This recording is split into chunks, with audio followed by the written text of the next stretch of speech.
Assalamualaikum warahmatullahi wabarakatuh. WHO telah menetapkan bahwa dalam menghadapi penyebaran COVID-19, kita diwajibkan untuk menggunakan masker.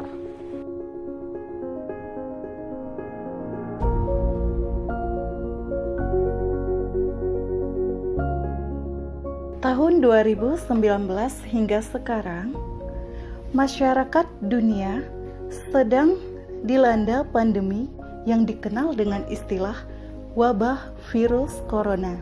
Munculnya istilah-istilah asing mengenai wabah virus corona di Indonesia seolah-olah menenggelamkan istilah-istilah bahasa Indonesia. Tentu saja hal ini menjadi sebuah masalah yang menyita perhatian. Masyarakat Indonesia yang berasal dari berbagai daerah sudah pasti menggunakan bahasa Indonesia sebagai bahasa negara, sebagai bahasa pemersatu.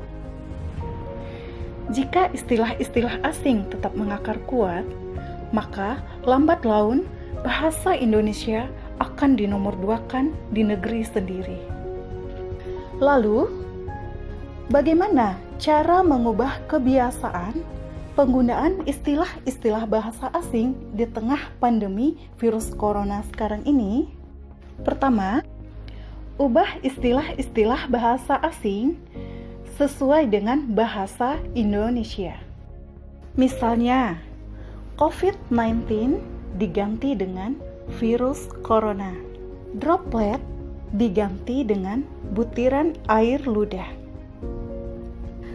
Suspek diganti dengan terduga. Social distancing diganti dengan pembatasan sosial. Physical distancing diganti dengan pembatasan fisik atau jaga jarak. Lockdown diganti dengan penutupan.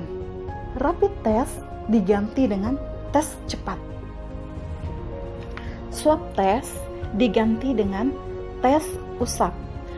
Local transmission diganti dengan penularan lokal. Solusi yang kedua, jadikan bahasa Indonesia sebagai bahasa yang utama, kemudian bahasa asing sebagai bahasa kedua. Misalnya, tetap di rumah, di dalam kurung stay at home, bekerja dari rumah, work from home, belajar dari rumah, learning from home. Dengan solusi yang sudah saya jelaskan tadi, masyarakat akan lebih mudah memahami setiap istilah yang berkenaan dengan virus corona. Selanjutnya, upaya pemerintah dalam menjaga bahasa Indonesia sebagai bahasa negara akan segera terlaksana sesuai dengan Undang-Undang 24 tahun 2009 tentang bendera, bahasa, dan lambang negara serta lagu kebangsaan.